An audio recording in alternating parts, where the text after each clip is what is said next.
Reefers, welcome back to another episode of Zoa Tank Boys. In this episode, we're going to talk about all the craziness that's been happening to the innovative Marine 150 Lagoon. Crazy, crazy, crazy. Don't forget to smash that like, subscribe. It lets me know that you like what you're seeing. But enough talking, let's go and look what happened.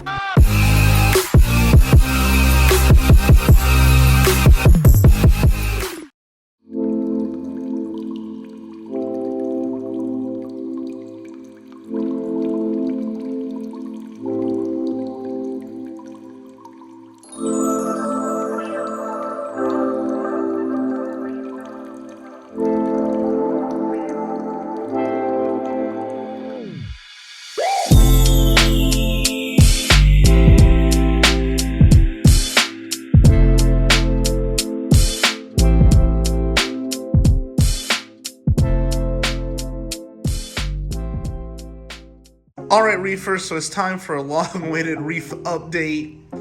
Here we have the innovative Marine 150-gallon Lagoon. So if you saw the title of this video, all my fish died. Well, that's not entirely true, but I am going to tell you what happened. That way you can learn from my mistakes. So real quick, Tank's not looking bad. I mean, Tank's been running for about maybe 2 months, I think. We do have some really cool corals in here. Cool little arch. Corals have been doing absolutely fantastic. Little blasto garden in the corner. But this video is mainly going to be about what happened to my fish. So if you guys have been following the channel for some time, you know that I am not big on quarantining fish. I literally just temperature acclimate, in some cases drip if it's an uber sensitive fish. And I've always done well. I've always had really good luck with tangs and everything. But, you know, every dog has his day. So essentially what happened, this purple tang, guy's huge. I picked him up from an LFS. If you watched the last video where I got him, I put him in here, and probably within a week, I'd say within a week, he was covered in what I would consider ick. I did have my Tamini tang, my big, beautiful yellow tang. I also had a pair of, I think they were Ultra Storm clowns, and a 6-line wrasse that immediately got really, really sick. And after doing some research, you know, a lot of people started telling me that it looked like marine velvet. So I didn't know if it was velvet. I didn't know if it was ick or whatnot. So what I did was I started catching all the fish. So I caught all the fish, and for the first time ever, guys, I set up a quarantine tank. So between traveling for work and life, I haven't been able to document everything.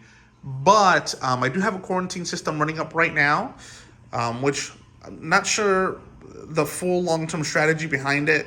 But from now on, I definitely will be quarantining, because half of those fish died when we tried to put them through quarantine. They didn't make it.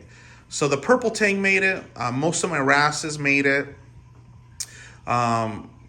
Believe it or not, the marine beta made it. He's back there. Even my engineer gobies, mystery wrasse. Not sure if these guys are out right now. Oh, there he is. So both of my really big engineer gobies made it, but I lost a lot of fish, guys. So am I a believer of quarantining? I am.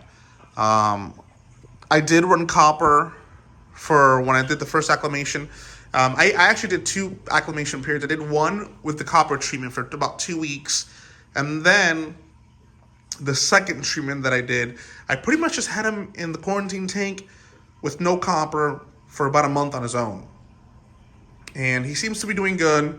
He's the only tang in this aquarium, and from time to time he does get white spot, but then it goes away. So I'm gonna see what happens. I'm not sure if it's because he rubs on the sand. He eats like a beast. He's still huge. He's been in here for about he's been in here for a little bit, and he's doing pretty good. So I'm definitely going to be quarantining everything that goes in this aquarium and debating if I'm going to be running a full-time quarantine system. But let me show you my quarantine so you can kind of see what's going on. So my work office is a bit of a mess because I've been traveling. But here's my quarantine system. It's literally a 40-gallon breeder. Got some really established rock that I got from a good buddy of mine. Got some aerators. I need to top it off. My ammonia reader. So now every fish that goes in the aquarium will be going into quarantine for honestly about a month of observation. Nobody's going to make it out of here over there without being treated. But that is what happened, guys. Again, you can get away with not having a quarantine system for a very long time, but eventually it will bite you in the butt. Again, hadn't happened to me in years. Never, actually. It never happened up until this time around. And I'm not going to lie, that kind of took the pep out of my step a little bit. I was a little bummed out. But we're back in action. And I actually, not that I don't mind the light load right now regarding the livestock, but I'm still trying to figure out a good skimmer. I'm still running the original skimmer that I had. My refugium starting to kick in, but little by little, this tank is looking good. The corals seem to be super happy. So, Black Widow from Top Shelf Aquatics. Dude's looking huge. Look at the color on that guy. I recently added a little rainbow bubble tip. We'll see how they do. I know chemical warfare is a thing, but this aquarium is big enough that it's a 150-gallon tank, so they should be able to stay away from each other. Couple corals that I do want to highlight that I've been having success with is Gani. I got this little guy as a little frag. He's getting bigger by the day, so super excited. But you can see he has a little bit of white spot, comes and goes, but he's still eating. Everything is fine. So leave a comment below. Let me know your thoughts. But I'm super excited. I feel like I'm kind of getting back in the hobby. I know it's been a little bit. IG's been quiet. Radions are looking good. Corals are looking great. But everything is going to go through its cycle. So this arch right here, I will be adding torches. But little by little, the aquarium's looking cool. Here's a weird thing. My Red Sea 350, guys, was slammed with coral. And the moment I moved everything over, this tank looks empty to me.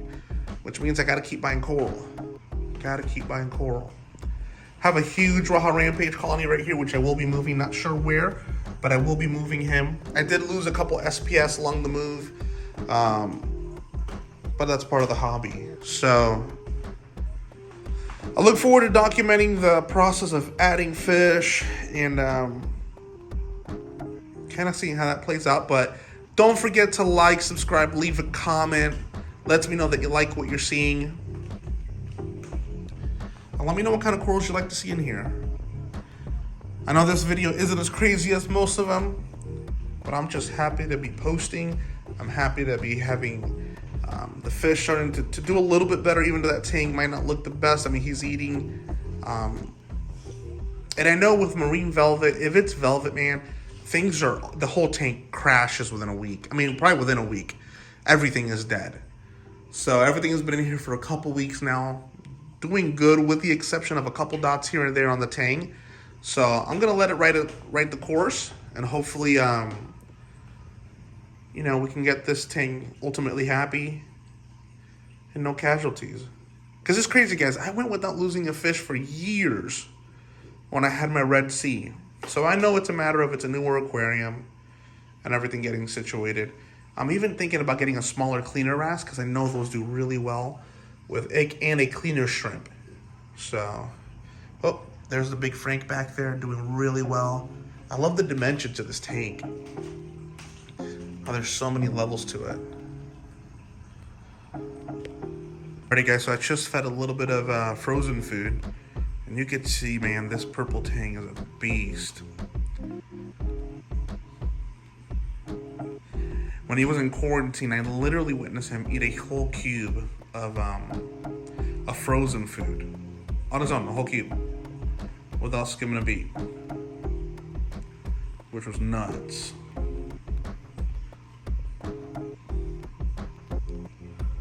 Yeah.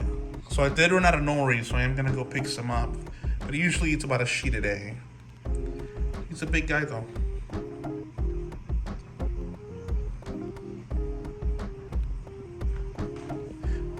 But yeah, guys, leave a comment. Let me know what you think. Love this tank. Love the dimensions. There we go.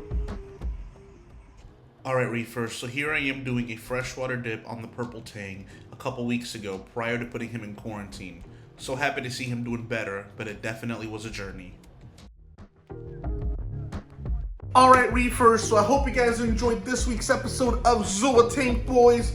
Don't forget to like, subscribe, leave a comment. It lets me know that you like what you're seeing. Now, you know I can't end this episode without giving one of you guys a shout out, so I'm going to put that comment right here.